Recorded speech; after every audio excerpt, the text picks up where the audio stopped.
Assalamualaikum warahmatullahi wabarakatuh. Saya Raja Rafli, NIM 1922-01054.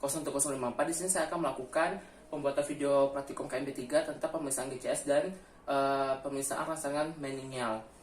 Nah, saya sudah melakukan tahap preinteraksi dan selanjutnya saya sudah melakukan cuci tangan dan kita akan melakukan tahap orientasi. Assalamualaikum, selamat pagi Pak Andi. Perkenalkan, saya Perawat Raja Rafli yang bertugas di Bangsal ini dari jam 7 pagi sampai jam 3 sore.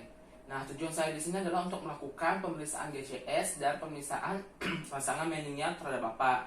Di mana tujuannya nanti untuk mengkaji tingkat kesadaran Bapak yang diperuntukkan dengan gangguan sistem persyarafan terhadap Bapak.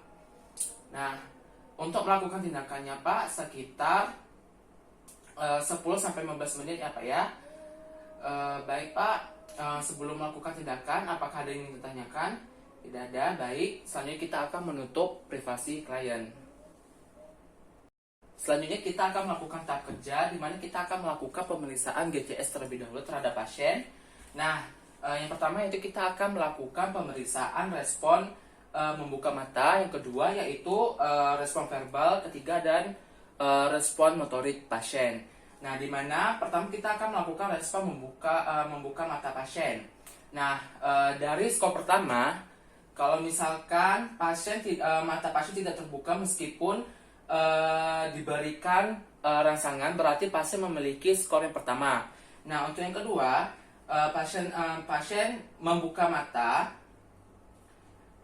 ketika diberikan rangsangan nyeri terhadap pasien. Nah, untuk skor yang ketiga yaitu pasien matanya terbuka jika diberikan respon suara, dan yang keempat yaitu mata pasien terbuka spontan. Nah, pertama kita akan mencoba melakukan pemeriksaan respon membuka mata pasien dengan diberikan rangsangan terlebih dahulu.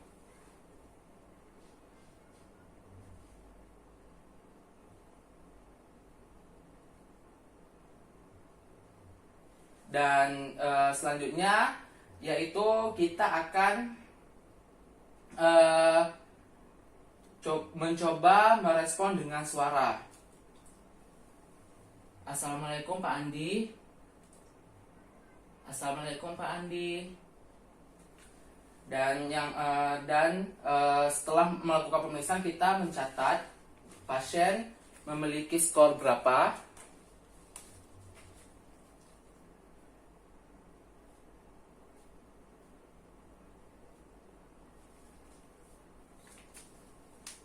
Dan selanjutnya yaitu kita akan melakukan respon verbal terhadap pasien, di mana yang skor pertama yaitu tidak bersuara sama sekali. Yang skor kedua yaitu bersuara namun tidak berkata-kata atau dia mengerang. Nah, untuk skor yang ketiga, dia mampu berbicara tapi dengan kata-kata tidak jelas. Nah, untuk yang skor yang keempat yaitu mengalami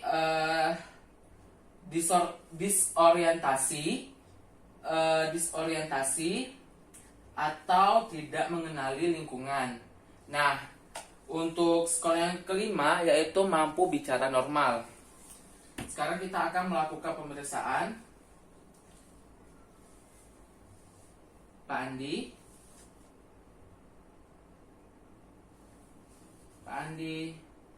Selanjutnya yaitu coba kita berbicara lagi. Pak Andi. Sekarang kita ada di mana, Pak? Pak Andi. Baik, sudah melakukan respon verbal, kemudian kita akan mencatat skor berapa yang pasien dimilikinya. Kita catat.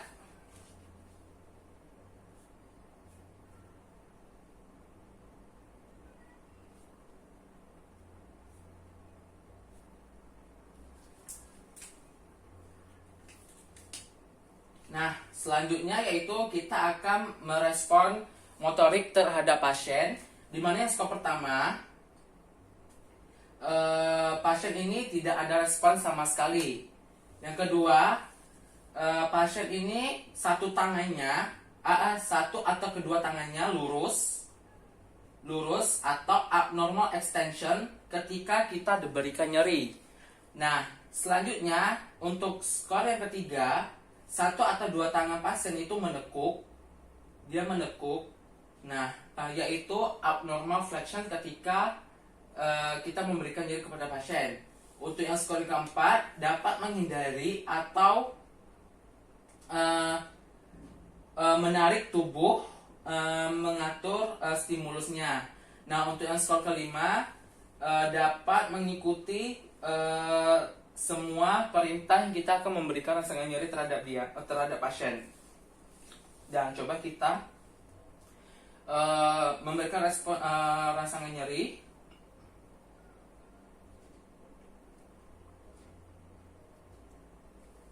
Nah, kemudian kita catat.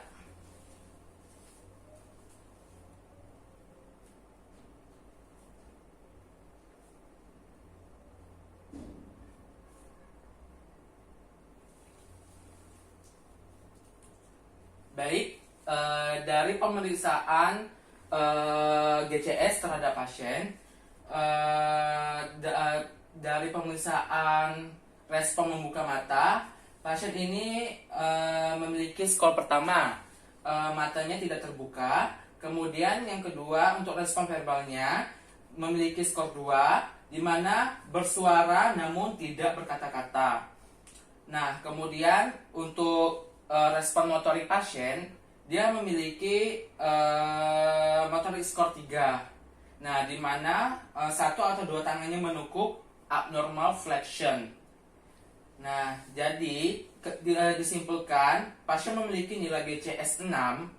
Nah, yaitu dikategorikan sopor.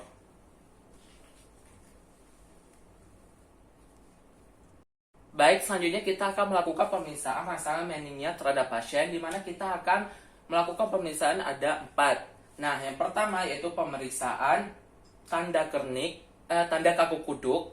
Yang kedua yaitu pemeriksaan tanda Brudzinski. Yang ketiga yaitu pemeriksaan tanda Kernik. Yang keempat yaitu pemeriksaan tanda Lasek. Nah, yang pertama kita akan melakukan pemeriksaan tanda kaku kuduk terhadap pasien. Nah, di sini pasien berbaring terlentang dan tidak berbaring menggunakan bantal. Dan kemudian kita akan berdiri di samping kanan pasien. Nah, dan selanjutnya kita akan samping kanan dan samping kiri kepada pasien dan minta pasien tidak untuk menahannya. Maaf Pak, saya akan mengirimkan makanan kepala Bapak. Jadi dimohonnya Pak ya tidak menahan kepala Bapak. Kita seperti ini.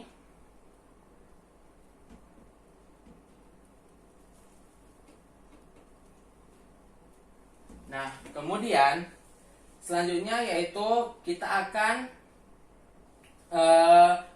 letakkan tangan kiri kita di bawah kepala pasien. Seperti ini, dan tangan kanan kita di depan dada pasien. Dan kemudian kita periksa apakah ada tahanan atau tidak nyamannya pasien saat melakukan seperti ini, menaikkan kepala.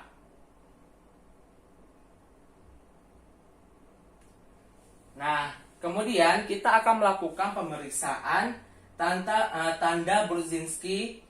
Nah, Brudzinski neck side.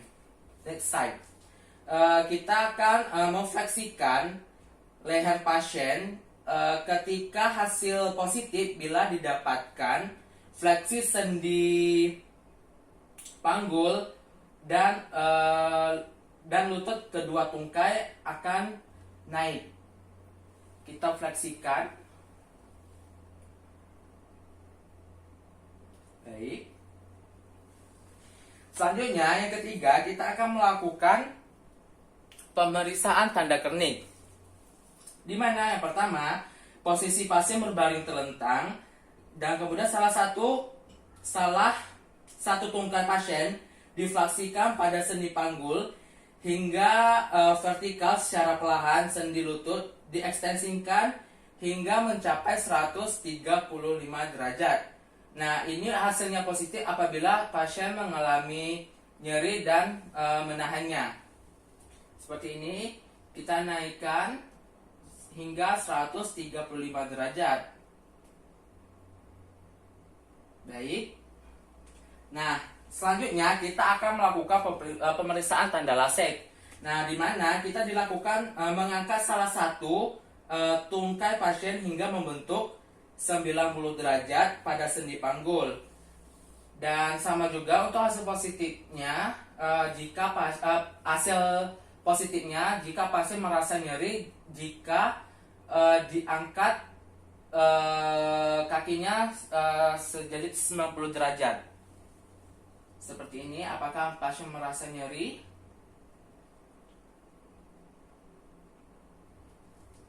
Baik. Nah, kita sudah selesai melakukan pemeriksaan rangsangan meningial terhadap pasien. Nah, untuk kesimpulannya, pasien ini tidak ada kelainan dan keadaan normal. Baik, selanjutnya kita akan melakukan tahap terminasi. Baik Pak, kita sudah melakukan pemeriksaan GCS dan pemeriksaan rangsangan meningial terhadap Bapak. Nah, dari hasil pemeriksaan nilai GCS Bapak yaitu 6, yaitu Bapak dikategorikan sopor.